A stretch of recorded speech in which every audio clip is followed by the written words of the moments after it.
welcome to another Sunday morning with the Blerd Church of Anime. So happy to have you here. I hope you had a fantastic week. I hope you were able to have fun, be productive, do whatever you need to get done, whatever it takes for you to have a quote unquote good week. And if for some reason your week wasn't the best, then as we have to say around here, F last week, we're looking forward to the good things that happen this week. And of course, when we say we, I'm talking about myself. I am your preacher, your pastor, your quote leader, whatever you want to call me, Black Star, here to give you another message with anime at the heart. I have been teasing this, I think, all month as we get down to the end of the spooky season, Halloween, although the spooky season is going to always last much longer for me. But yeah, this week we are talking about Castlevania and Crash Outs. Fun story though. Like I went and saw the Chainsaw Man movie last night and I was like, wait, Chainsaw Man is a horror anime manga. Like why didn't I think to do that? Because I do truly love the manga and the anime. And there's a lot I want to say about, the manifestation of your fears becoming actual demons. At this point, I've already like pumped up the whole Castlevania thing, so we're gonna get to it. Hey, we're gonna talk about it. I promise I won't keep you here long. I feel like it's the last weekend before Halloween. Halloween's on a Friday, so you've probably been partying all weekend through the rest of the week until Friday. So we are gonna run right headfirst into Castlevania. So I think most people know that Castlevania, the anime, is kind of based off some of the Castlevania games, but the anime has, some really good twists and like a much better backstory for some of the main characters and quote unquote villains. And if you ask most black anime fans what is a relevant and justified crash out, it will be episode 1 of Castlevania. Castlevania is 4 seasons. I kind of lost interest around season 3. Sorry. So I wanted to make sure I got through season 4 before I did this thing. So been binge watching, getting there. But yeah, I'm only gonna really spoil episode 1 of Castlevania, which again I think is still worth the watching if you know what's gonna happen, and maybe some little perks around here and there, but not like how everything goes down. Especially since we're talking about crash outs. See, I'm gonna crash it about this little furry dude right here because he won't stay still.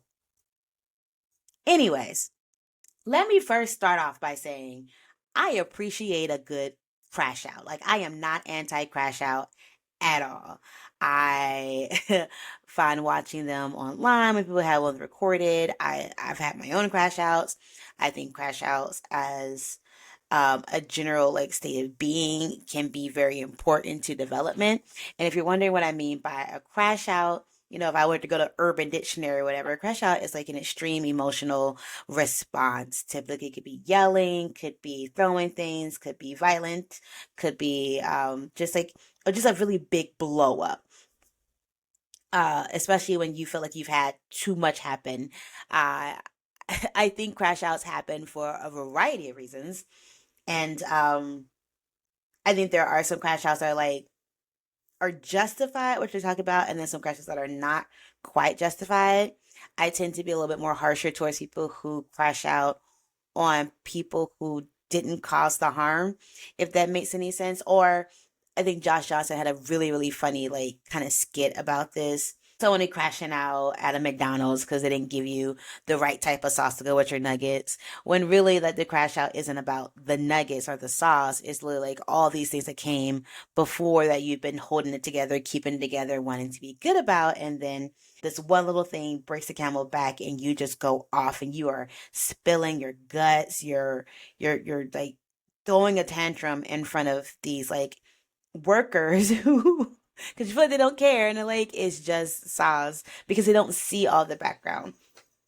I don't like to see people, especially folk at work, be abused when they're not the ones really being the jerks. When it's really like something else has prompted you to crash out. I think that does happen a lot where, we hold on to a lot of other things and then that one tipping point happens.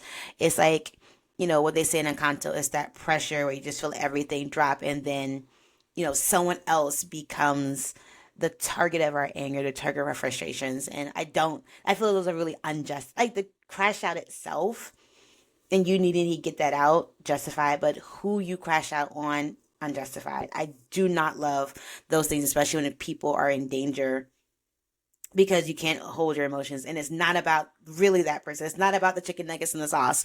It is really about, all these other things, lost job, lost family member, all this kind of stuff that is like you just couldn't deal with at the moment. And now you're taking it out on some poor stranger who doesn't know what to do. Like now you have to get like escorted out of the store and you can never go back to the McDonald's.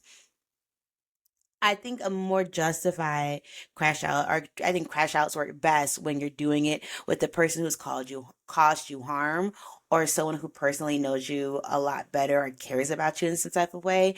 And I'm gonna get into why that is in a second. But I just, there's a lot of different types of crash outs, and I think I feel we are so unserious sometimes can really make fun of crash outs and seeing how people are like at their worst dealing with the situation. And sometimes you'd be like snaps and claps for, how people come at other folk.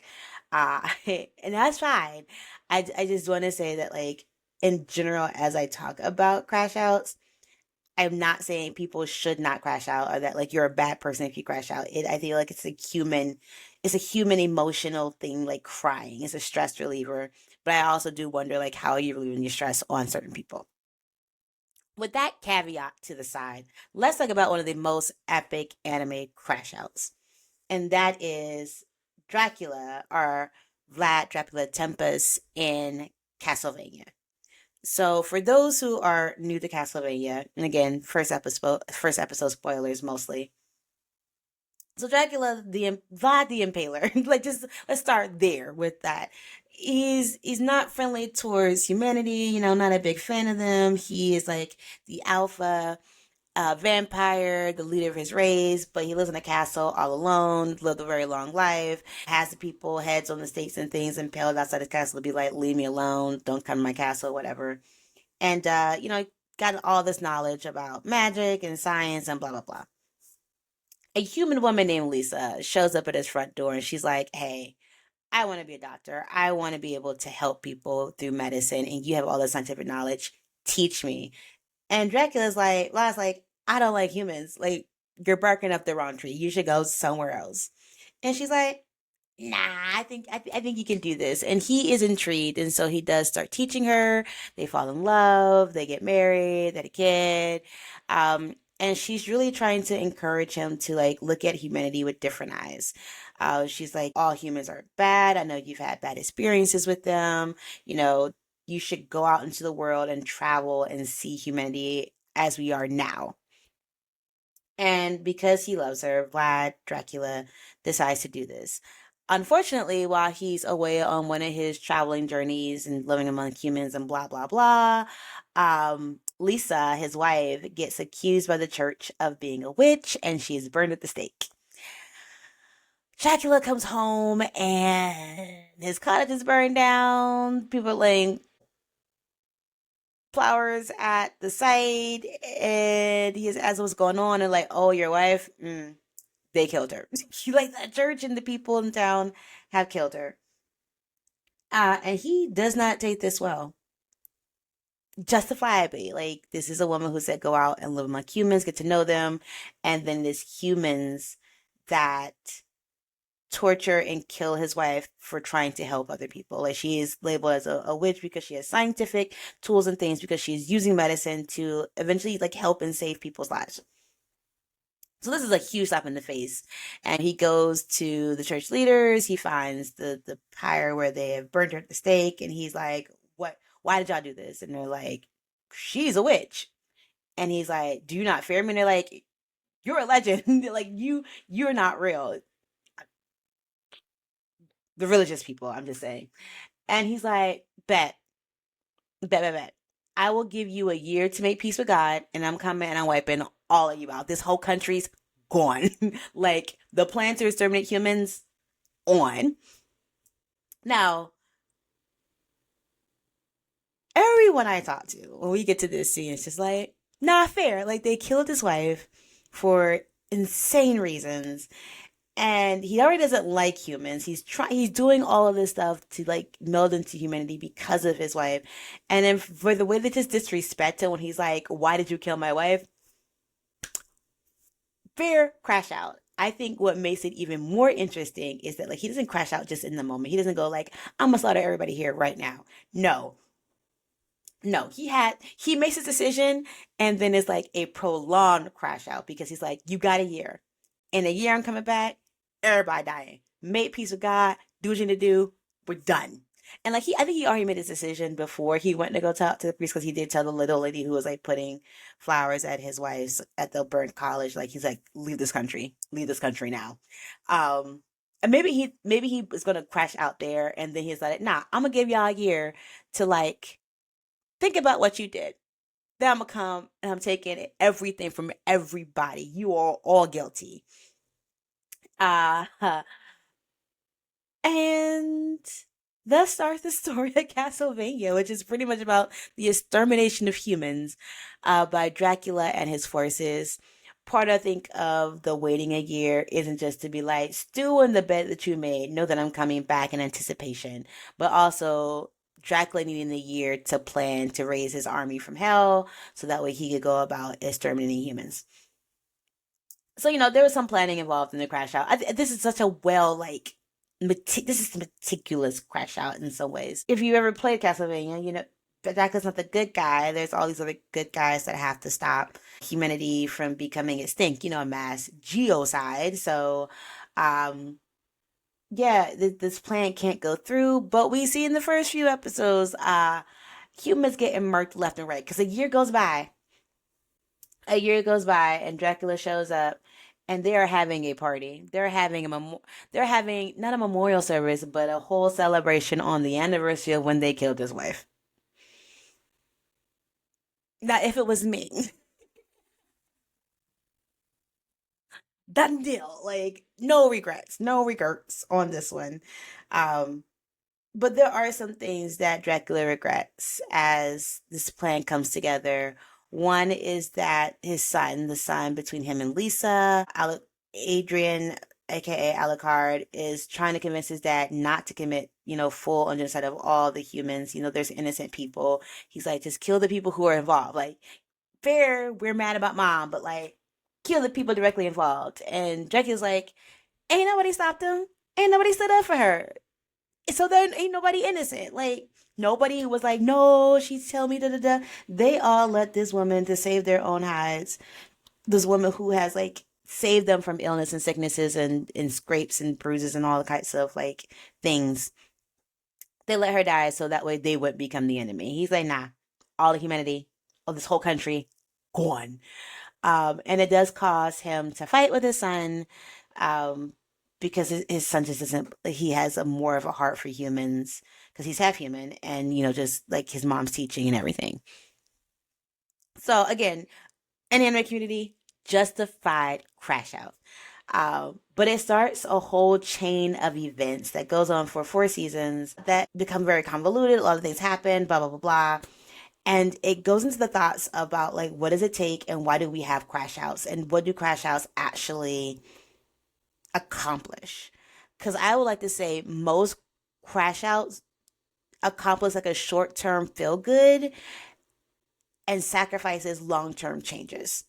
Especially as I mentioned before, the unjustified crash out, the crash outs on the fast food worker, the service person, somebody who dropped that last drop into the bucket that overflowed your emotions that made you just completely go out.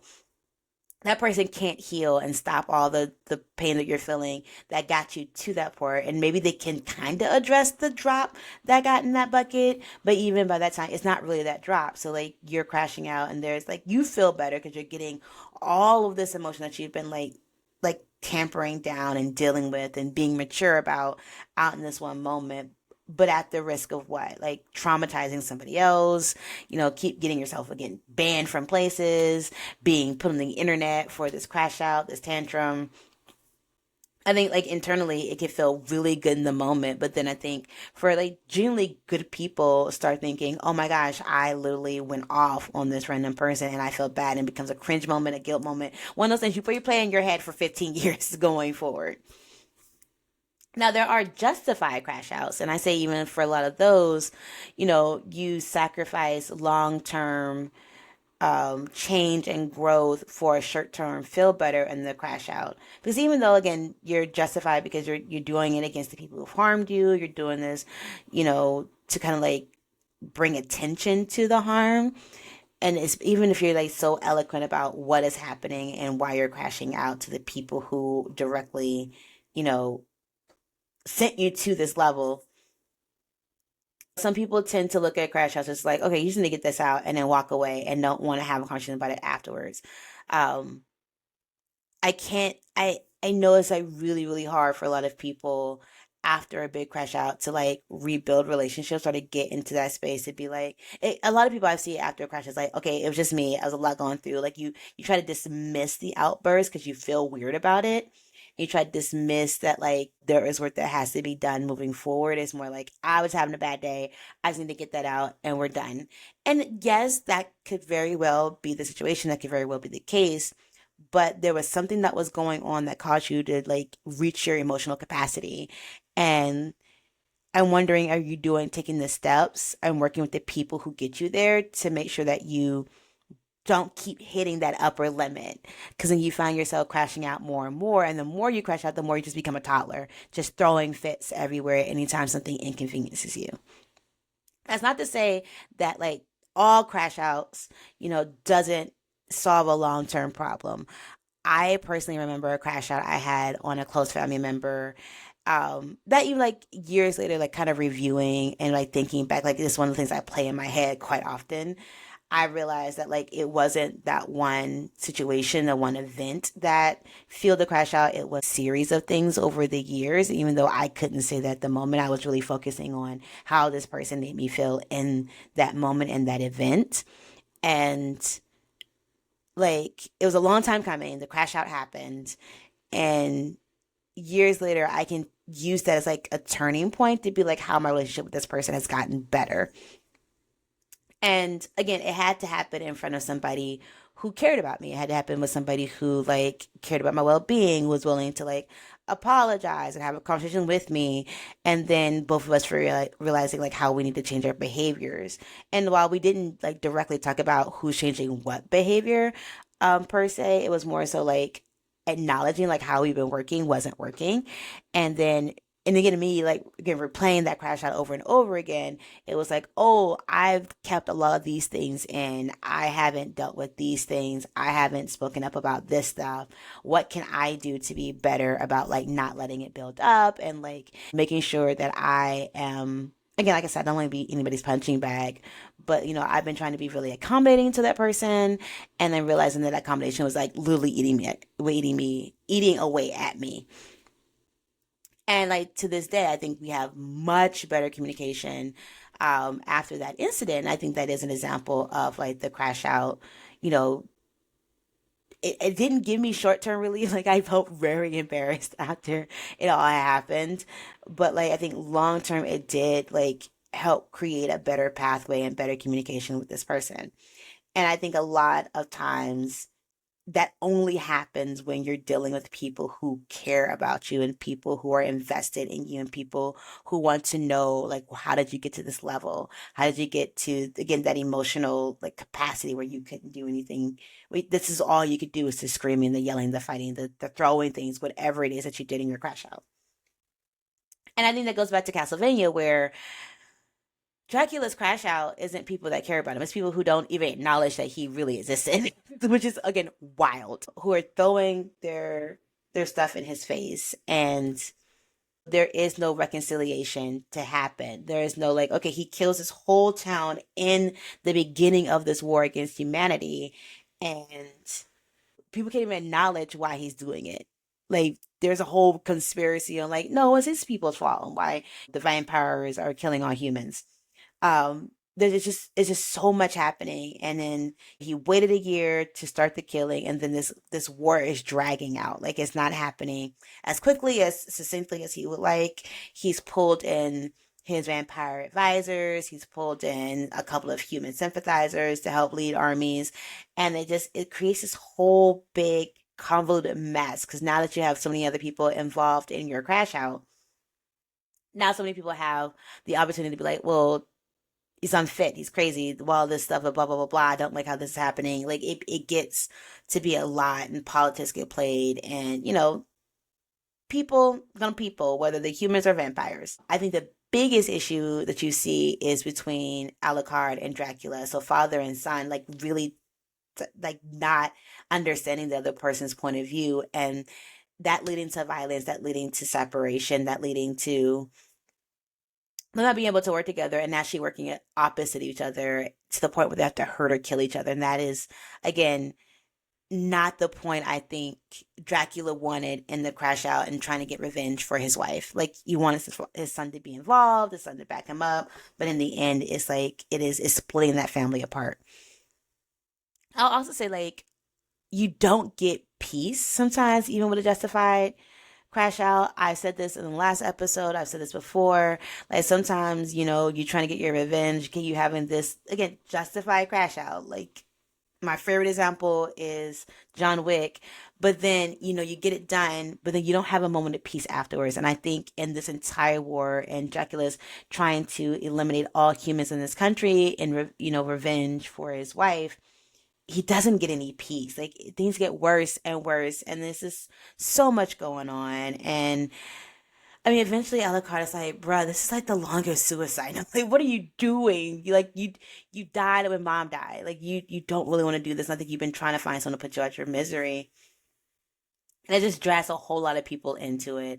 And part of the reason I wanted to finish the series is, like, the idea of, like, when does he have peace? Does he have peace, once he's dead and he can see his dead wife? Does he have peace, on peace? Like, all of this, and that's crash out. It's like, when do you get a chance to be like, it is done, it's finished, I've avenged this person, or I feel better? Because I don't think at any point in time, season one or season two, that Dracula feels better, and it's not addressing the overall issue. Like, yes, Dracula thinks all humans are evil and need to get out of here, but it doesn't address the issue of humanity and how they could be better, in the same way that his wife was trying to push him to show that humans had gotten better since his last involvement with them. So again, I think crash outs are something we can't avoid sometimes. I think crash outs, again, don't make you a bad person, but I always wonder, first you have to think, if is it justified or not? Who are you crashing out on? And is it somebody who can actually really help you with the main issue at hand? Or are you just bleeding all over somebody else because they're the first person that, like, that tipped that scale over for you into where you're just can't hold anymore? Um, would it be best to not crash out? I guess. Like, if you have a healthy understanding of your emotions and communications, and willing to sit down and talk to people who've harmed you and done you wrong, or getting you up to this emotional level, or talk to a professional. But the petty part of me love to see a good crash out. 100% yes. That's why Castlevania was up there. I think that's why most fans of Castlevania like to see it. Like, this is on the point where you're like, there will be no peace. You are the goose with the knife. There is no peace, because, like, this is wild how you treated me. The harm that you caused.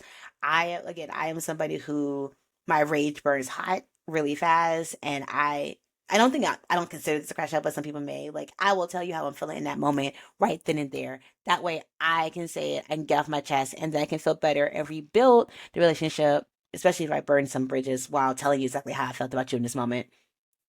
Um, and I also had to learn that, like, not everybody can do that. I can't go off on people and be like, you did da da da da da, and it hurt me da da da da da, and I don't like da da da da, and your face da da da da, your mama can da da da, and you can tell your bald headed granny da da da.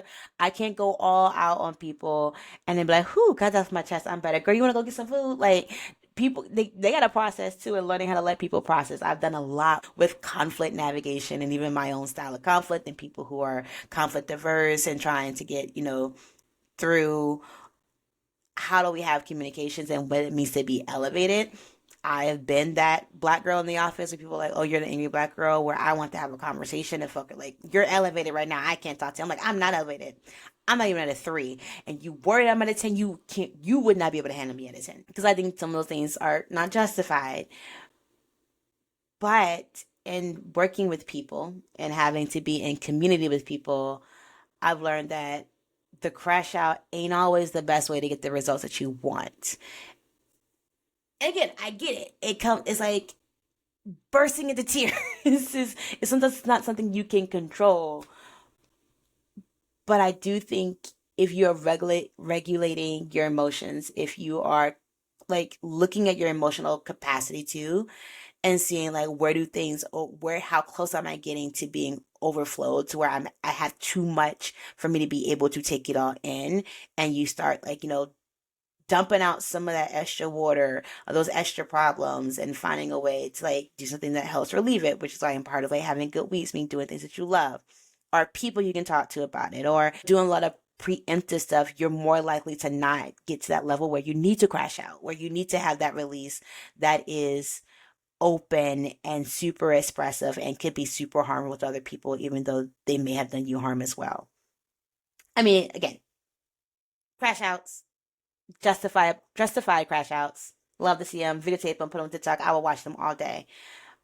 But to be a truly healthy human, I think we gotta like minimizing. You should not be crashing out every month, every 2 weeks over some stuff. Like you, that means there's a problem and you need to work on it. But yeah, I think for a horror anime, the horror of Castlevania is just the sheer war and just the horrible way people die. It's very Ninja Scroll esque of Castlevania. It is. You haven't watched it. It's short. Like it's like 5 episodes the first season, 10 the next season, 3 seasons, whatever. It's definitely worth it if you got Netflix. It's even if you're not a fan of the games, I think the story they're telling and how they reshape Dracula as a more sympathetic villain, you understand his hatred towards humans and why he is trying to exterminate all of us. And then you just get to a point and be like I've been saying before, fair, fair. Like, what else would an immortal vampire do in this situation? Not break bread with these crazy people who, yep, nope, 100% fair. So yeah, that's my little bit on Crash Out. I hope you enjoyed more of the scary, spooky themes for this month. I hope you have an amazing Halloween.